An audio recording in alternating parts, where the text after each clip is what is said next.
They called it the stable marriage problem. The stable marriage problem goes like this. Suppose you've got 4 women and 4 men, and they want to get married. Now, they've ranked each other according to their preferences. So, for example, the Queen of Hearts here, first choice is the King of Clubs. Second choice, King of Diamonds. And the last choice is the King of Hearts.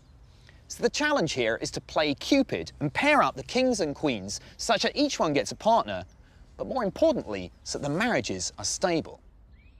A stable marriage means that the kings and queens don't necessarily get their first choice, but they get the best on offer.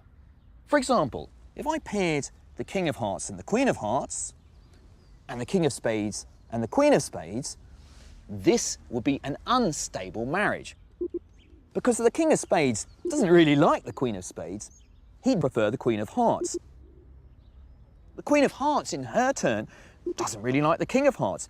She'd prefer the King of Spades. So these two are going to run off together in this pairing. Where there's a problem, there's an algorithm not far behind. In 1962, Gale and Shapley came up with their Nobel Prize-winning algorithm. A step-by-step recipe which always finds perfectly stable marriages. So in the first round of the algorithm, the queens all propose their first choice kings. So the Queen of Spades' first choice is the King of Spades. She proposes to the King of Spades. The Queen of Hearts' first choice is the King of Clubs. So she proposes to the King of Clubs. Queen of Diamonds' first choice is the King of Spades. And the Queen of Clubs' first choice is also the King of Spades. So King of Spades seems to be the Darcy of this royal court. Now, the King of Spades has got 3 proposals. So he chooses his most popular queen, who is actually the Queen of Diamonds, and rejects the other 2. So we have 2 provisional engagements, 2 rejections. We now remove the rejected queen's first choices, and it's time for round 2. So the Queen of Spades is going to propose to the King of Diamonds, and the Queen of Clubs proposes to the King of Clubs. But now the King of Clubs has got 2 proposals, and actually they prefer the Queen of Clubs.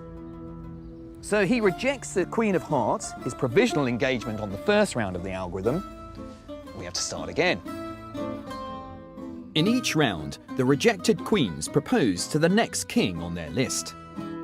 And the kings always go for the best offer they get. In this round of the algorithm, she proposes to the King of Hearts. And finally, everyone's paired up with a single queen and king, and all the marriages are stable. The Gale-Shapley algorithm is now used all over the world. In Denmark to match children to daycare places. In Hungary to match students to schools. In New York to allocate rabbis to synagogues. And in China, Germany and Spain to match students to universities.